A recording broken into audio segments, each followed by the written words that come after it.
ରେ ଲଜ୍ଜା ଆସିଲା ସବୁଠାରୁ ବଡ଼ ଲଜ୍ଜାଜନକ ଘଟଣା।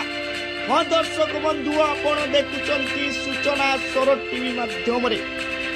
ବାଲେଶ୍ୱରରେ ଲଜ୍ଜାଜନକ ପରିସ୍ଥିତି।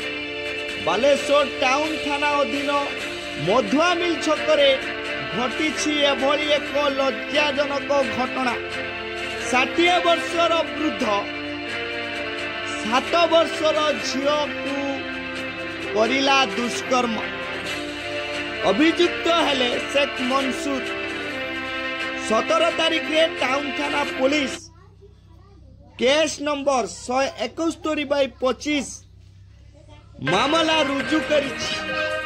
अभियुक्त को गिरफ्त करी कोर्ट चालान करिछि। 60 वर्षर वृद्ध 7 वर्षर झील को करिला दुष्कर्म।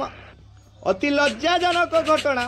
यही घटनाटी टाउन थाना अधीन मधुआ छकरे एभली लज्जाजनक घटना देखा मिली। बाकी रहिला शेख मंसूर को आईन